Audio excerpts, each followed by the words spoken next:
shadow, suggests that proportion which can be easily solved for the radius and circumference of the Earth. This milestone in history demonstrates that African technology was advanced and thorough enough to prove the Earth was round long before Columbus made his voyage. Good evening. I'm Natalie Christian. Our purpose here tonight is to begin to set the record straight about the contributions that Africans made to what we call modern civilization. As the title of our show implies, Stolen Legacy is about some of the advancements made that were in fact stolen from their African creators. We borrowed our show title from a book of the same name by George James. To help us begin to uncover this knowledge are two people who have spent a great deal of time and energy researching and gathering data on what these contributions were and their impact. My guests are Dr. Asa Hilliard, a national authority on African history, the former dean of the School of Education at San Francisco State University. Dr. Hilliard is currently the Callaway Professor of Urban Education at Georgia State University in Atlanta. He has developed many educational programs on our topic tonight. He has lectured on the subject and has taught seminars as well as published numerous articles. Also here is Samuel Matthews, a math teacher at Boston Latin School for the past 6 years. Mr. Matthews attended Rutgers University and is a graduate of the New England Conservatory of Music. He is a member of the Teaching About Africa Institute in Chicago and has lectured on the subject of African mathematics. Later on in the program, we'll be taking your phone calls so you can ask your questions of our experts, and we'll be offering a list of books that you can read to find out more about those African contributions. So stay tuned. Welcome to you both. Glad to have you here. Thank you. We need to first of all find out about Kemet. Sam, tell us, what is Kemet?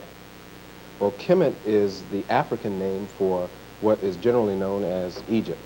Kemet, from the hieroglyphics, KMT, there were no vowels in their language, means black crossroads or black village.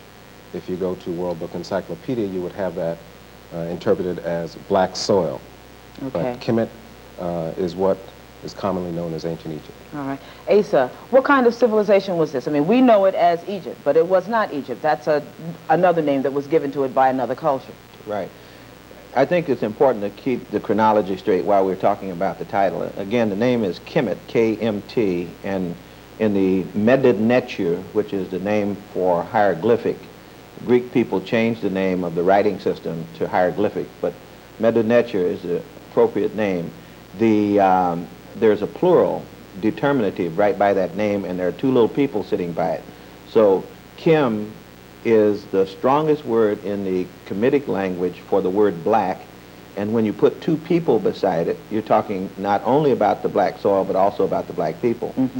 This is a nation that got its beginning approximately 3,100 years before the birth of Christ, and it is a civilization that lasted intact for approximately 3,000 years. No other civilization on record has lasted that long. In other words, the cultural continuity of the nation was 3,000 years long, taking it, in fact, longer than 3,000 years because it lasted until after the time of Christ. The important thing about it, in response more directly to your question, is that it was the first of the fully developed high technical civilizations that are still on the record.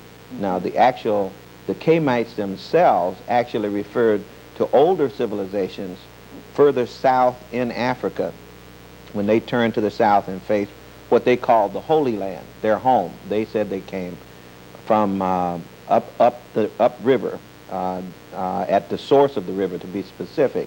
And they talked about there being older civilization, and they were children of that civilization.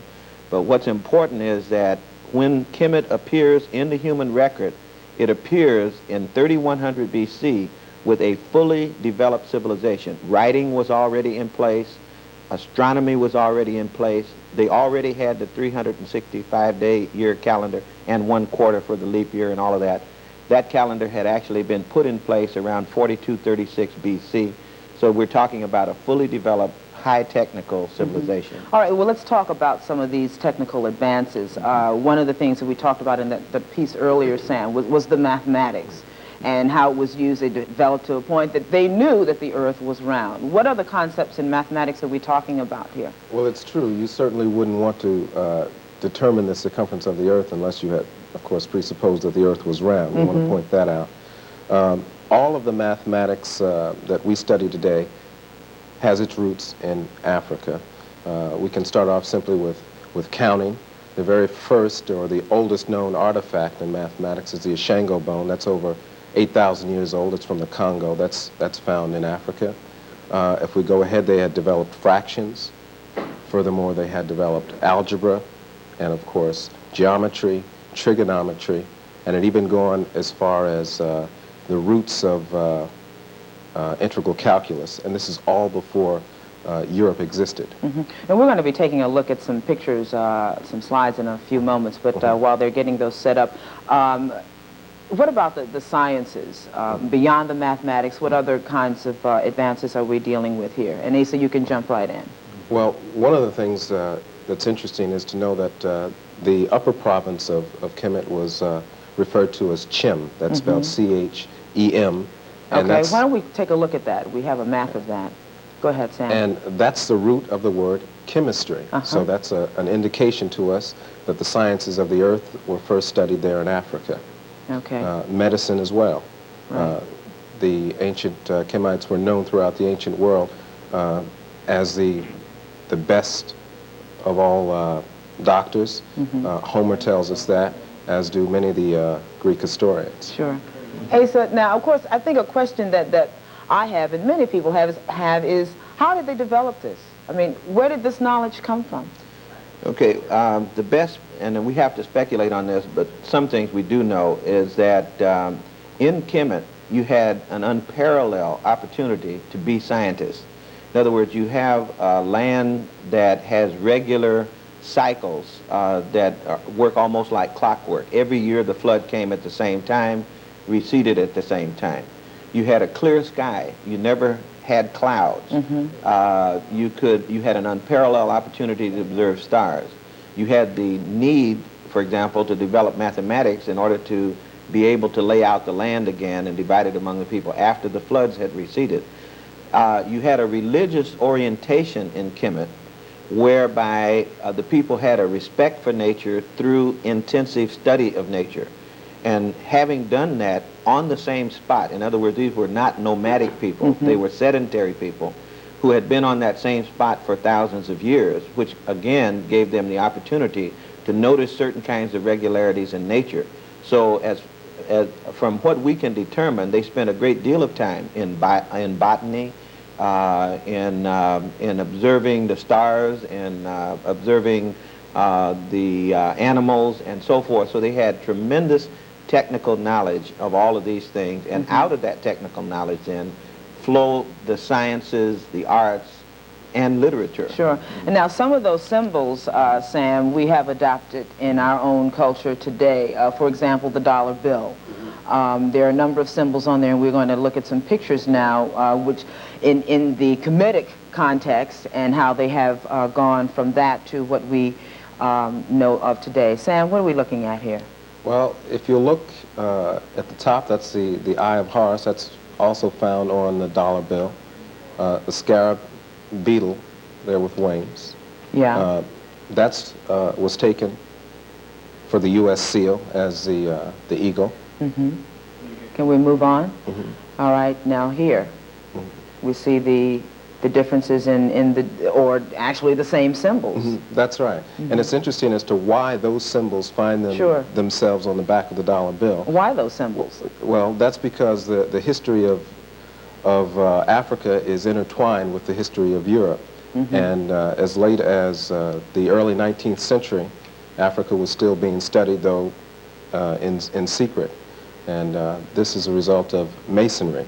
In fact, the term mason itself is a derivative of the African language, the Kemetic language, Ma, which means true, and Sin, which means brotherhood or builder. Now those are the symbols broken down. Now the eye, they mean something. Well, the eye itself is actually not the hieroglyphic, the hieratic symbols for fractions. As I said before, they did invent fractions, and symbolically you can see there that each fraction has its own part for the eye, and they total 63 over 64. Okay. Well, it's always interesting to see those symbols because I don't think too many people understand what they really mean and why they were adopted. Anything you want to add to that, Asa? No, you notice that the eye actually sits at the peak of the pyramid. Sure. Every pyramid had a capstone made out of black diorite, I believe the material was. And on those capstones, frequently, they would actually have the two eyes of God. You know, that particular eye should have been the right eye, and which would be the sun, symbolizing the sun, as one eye of the Creator, the other eye of the Creator being the moon. But you notice that on the dollar bill, you combine the symbol of the all-seeing eye of God with the pyramid itself. So you have not just one, but two of the African symbols in a part of what Americans treasure most. And those will only be the beginning, because we're going to see more symbols besides not just the pyramid and not just the eye, but you'll see filtered into American culture and Western culture all of these symbols that come off the African continent. Well, what other symbols well, the come to mind right Tenkanu now? would be another one, which you call the obelisk. The Greeks, remember now, the Greeks changed the names of all of these things that Africans had. So we know them now mostly by their Greek names. So the Greek name for what you call, let's say, the Washington Monument is obelisk, but the Kemetic name is Tenkanu. And that would be another example of something that's been borrowed in large cities all over the world. Major cities all over the world have they've either stolen actual obelisks or Tenkanus from Kemet and set them up, like in New York, in Central Park, and the Vatican has one. And when they couldn't get real ones, they manufactured them. They're supposed to be out of one single block of stone, but they had actually manufactured these things and put large bricks to make them up. But that would be one other example of another symbol that was taken over. The cross is another symbol, the Christian cross. Initially, the Christian cross was actually the Kemetic cross, which we see as the cross of life. It's the cross that has a little hole in the top. And then later, it changed from the Kemetic cross to the cross that we now have today. Very interesting. Well, we'll be talking more about those symbols as we move on. We're going to stop here and take a break, and we'll be right back. Stay with us.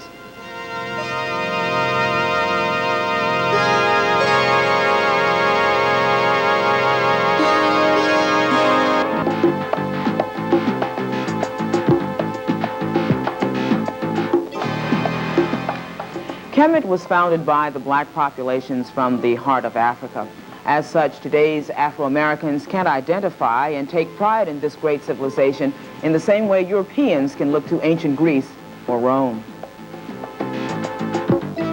If a typical Kemetic citizen lived in our society, he would be called black or Afro-American.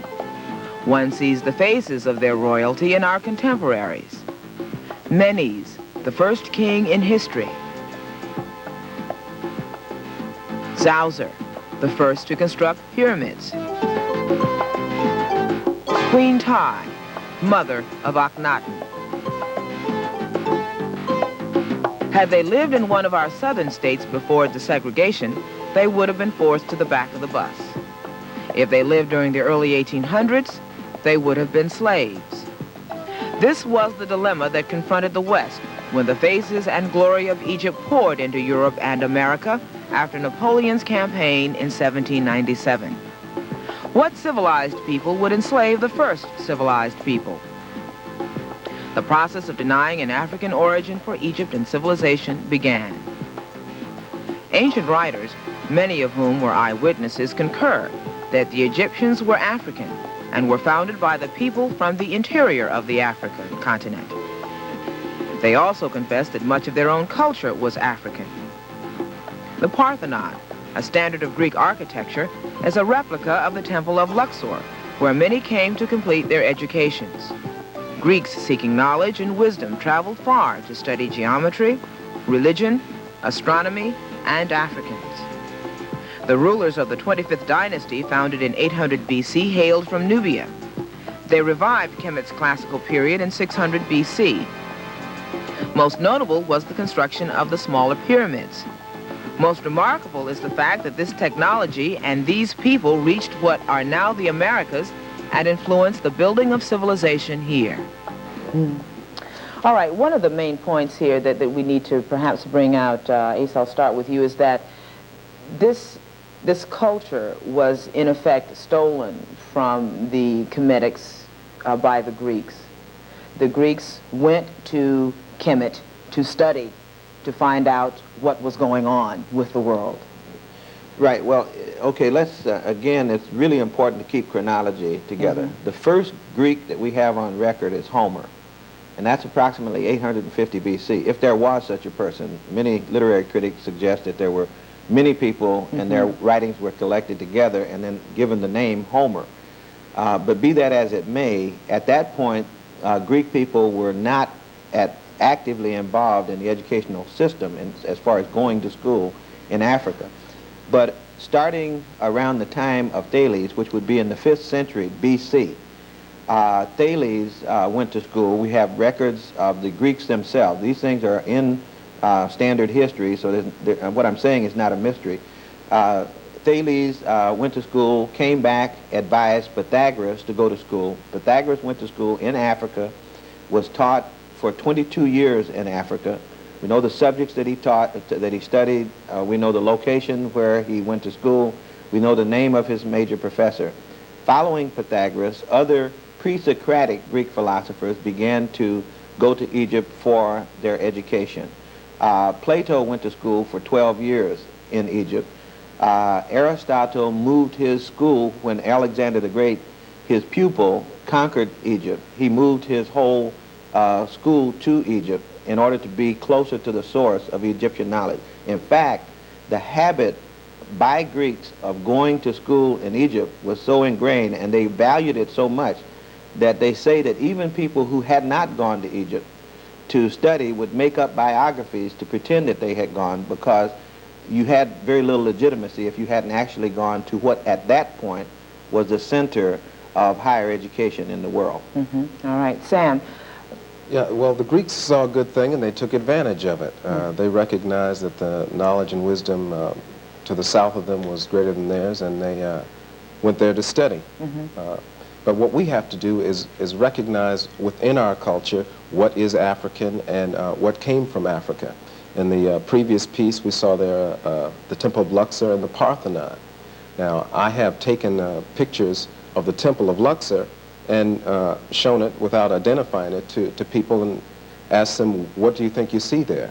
And invariably I get the answer, the Parthenon, I see something from Greece, or I see something from Rome. But very rarely does anyone say, this is possibly Africa. I think we have another picture of that that we're going to take. Yeah, so what we have to do is... That's the Temple of Luxor, that's not the Parthenon. That's not the Parthenon. The dating on that, by the way, is approximately 1300 BC is what you're talking about. For the Parthenon, you're talking about around 500 BC. So this is almost 1,000 years older than the Parthenon. Okay.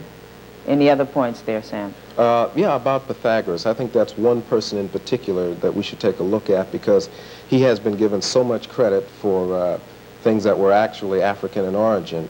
He's been given credit for the theorem that bears his name, a squared plus b squared is c squared.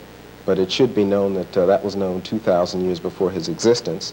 And furthermore, we have evidence from papyri that the Egyptians also knew about rational numbers, and they credited numbers as having values, things with having values, and Pythagoras is known for that, but indeed he went there as a student. Let's take a look at this next shot. It's someone that we should know, but that we don't know. Yeah. Sam, who is this person? That's Akhenaten, an 18th dynasty pharaoh. That's the same dynasty that Tut was from. In fact, he's a relative of Tut. What's important here is to look and see that if you use your eyes, you see a man of African descent. However, if you see artists' renditions of Akhenaten, it's rare. In fact, I've never seen one that actually displays his African features. So that's been taken.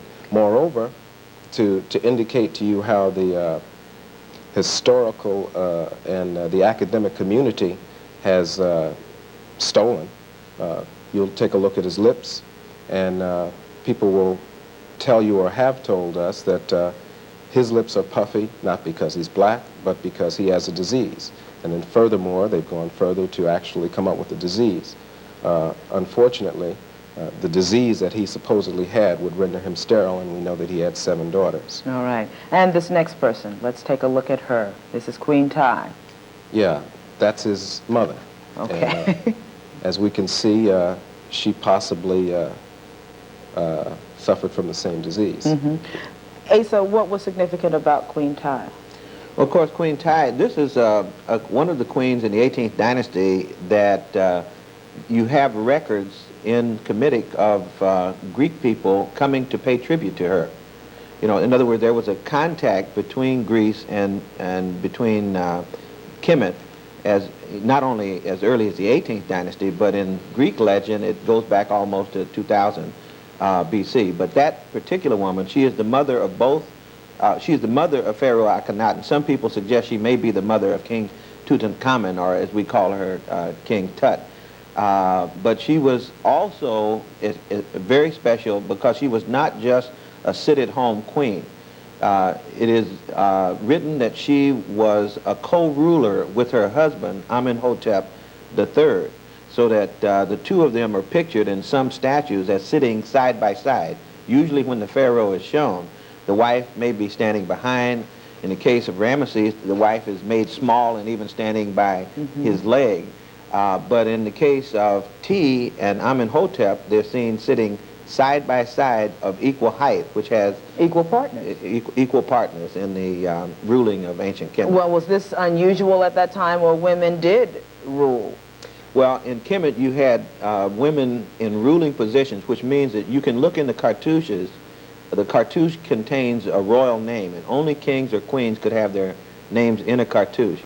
If a queen also had a Horus name, in other words, not just a royal name, but the Horus name says that you were the ruler indeed, then you would say that she ruled the country. And so there were many of the women who did, but the one that is most famous is the Queen Hatshepsut, because she was in this same 18th dynastic period as Akhenaten, and her beautiful temple is now in the Valley of the Kings. It still can be seen as one of the most magnificent buildings ever built in the world, still studied by architecture students all over the world.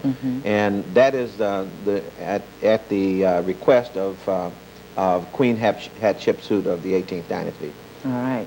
We're going to stop here and take another break, and we hope that we're bringing out some questions for you that you may have on your mind, because we will be taking your phone calls in this next segment, so stay with us. We'll be right back.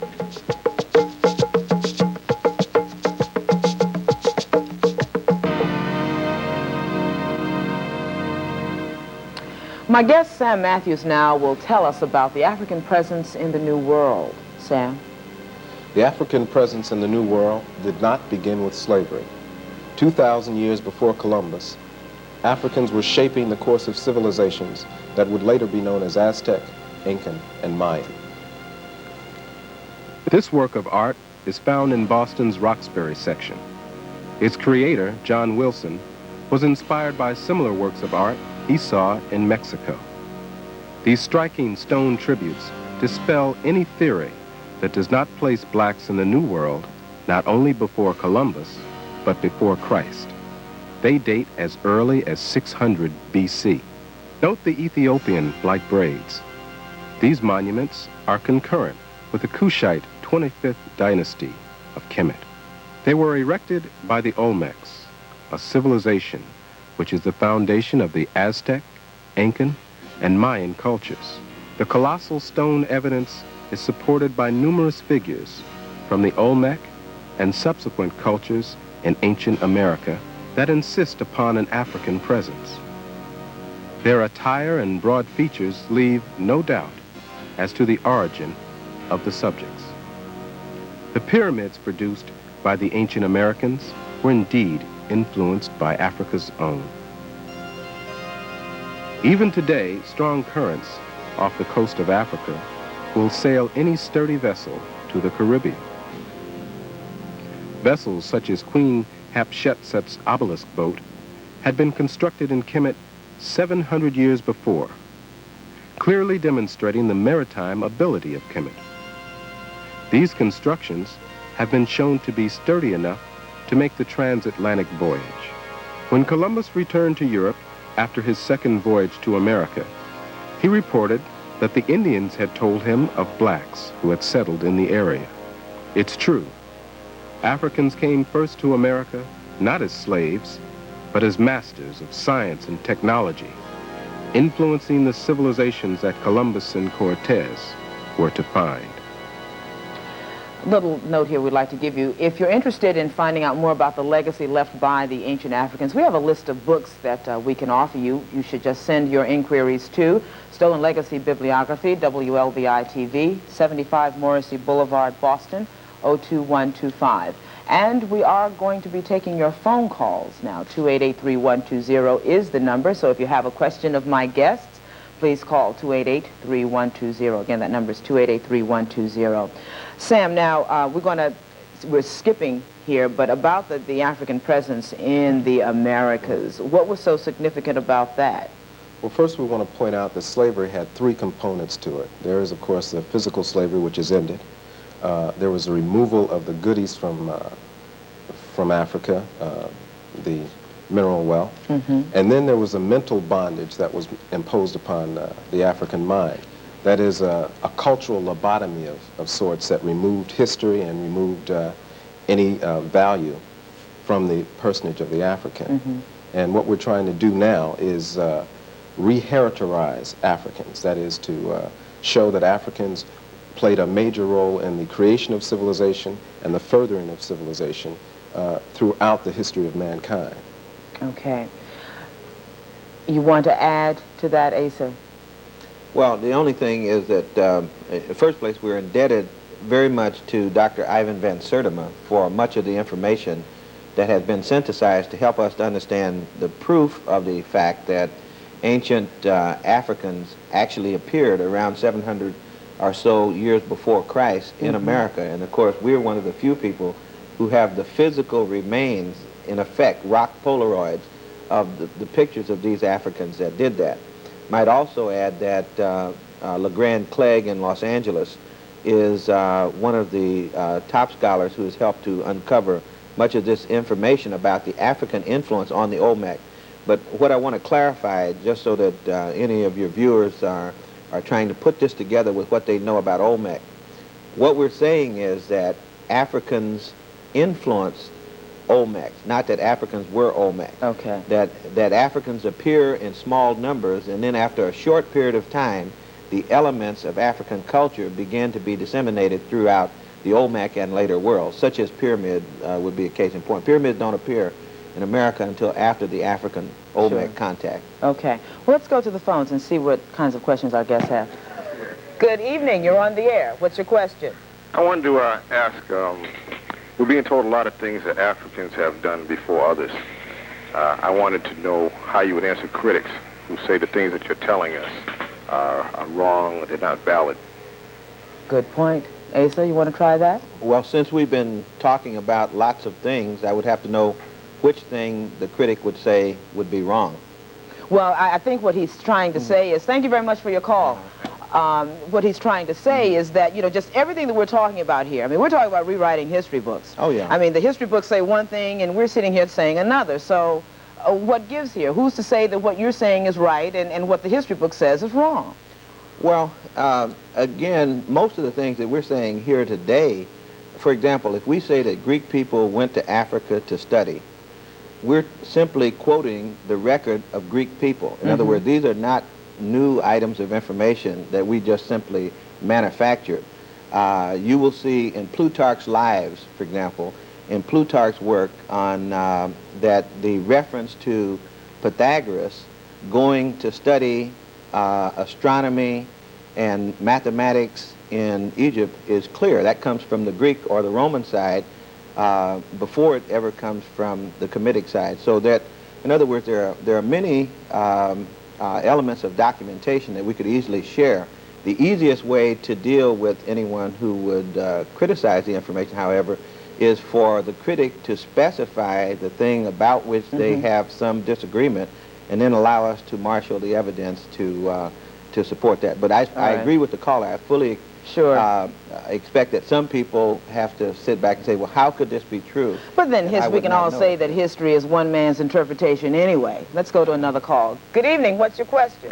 My question is, I would like to know, how do we get society to acknowledge the African origin of modern civilization in today's textbooks? Ace, Sam, why don't you try that, being a school That's a good teacher? question. As a matter of fact, you see, there is now a crack in the wall of the racism that separates Africans from their true heritage. And there's what I call the translucent history that's now being written. If you take a look now at a modern history book of U.S. history, you will find references to Africans, though not put in any historical context. For instance, you'll see references to Africans being with Columbus, though they won't mention that one of the pilots of one of the ships was an African. They'll say that he had Africans with him. They'll say the same thing about Cortez, and they will not tell you that these Africans were not just along for the ride, but in fact had directions along with them. Okay. Do we have another call? I think we should go to line 0, all right? Good evening. What's your question? Yes, I'd like to know if African influence extended onto the Far East. The African influence in the Far East is what he's saying. Oh, Thank you so much for your okay. call. Okay, I'm really happy that he asked that question. I wish I had better detailed information, but let me make a reference to the fact that that you have a series of migrations coming out of Africa, first to populate the world. In other words, early man starts in Africa, so of necessity, the first people in all these early places were basically African. However, I think he's talking more about the modern period, and it is through the work of people like Runoko Rashidi and Wayne Chandler and others who specialize in the history of the African presence in Asia, who spell out the details to show, for example, that the earliest population in India is the Dravidian population in India, which is a basic African population. Even in China, as Runoko Rashidi points out in his work, The African Presence in Early Asia, at least one of the dynasties, the Shang dynasty, around 2000, if I'm not mistaken, it's around 2000 BC, was an actual black African dynasty. In fact, they were referred to as oily black people. And so there is, throughout Asia, in the Middle East, and there are military people who have gone to places like Vietnam and who have seen some of the people in Vietnam and been shocked to find their dark color, even after years and years of separation from Well, if you write in for the bibliography, we do have a book on that list that talks about the African influence in Asia. Let's go to another call. Good evening. What's your question? Hi, I'd like to know if Egyptians were of black African influence, why aren't they portrayed in most Egyptian art that I've seen with black skin or dark skin? Oh, thank you. Let me handle that. Hey, so you want to handle that? Okay, Thank you so much for your call. Yeah, I really want to thank him for that. You have to realize that most Egyptian art that is sent to us, we see out of chronological order. For example, if you go to the British Museum, you will see the museum is set up so that you see mostly Greco-Roman material, but it's side by side, let's say, with an 18th dynasty piece. If you really want to see the black origin of Egypt, you will look first at the mummies, the actual royal mummies. Look at all the royal mummies of the 18th dynasty, for example. Every one we have is not only dark, but black, very black. If you look at the artwork, we showed some of the artwork in the earlier segments. You saw the picture of the Sphinx from the side view, totally black. You saw Pharaoh Senwosret or Usertsen, totally black. In other words, if you do Old Kingdom first, and if you do kings and queens, then do Middle Kingdom, then do 18th dynasty, and then after that come to the Greco-Roman dynasty, which is in the classical period, you will see that it goes from black to the time of the Greco-Romans when you see royal kings like Alexander the Great, who is white. Sure. Has nothing to do with disease or anything else. Let's go to another call.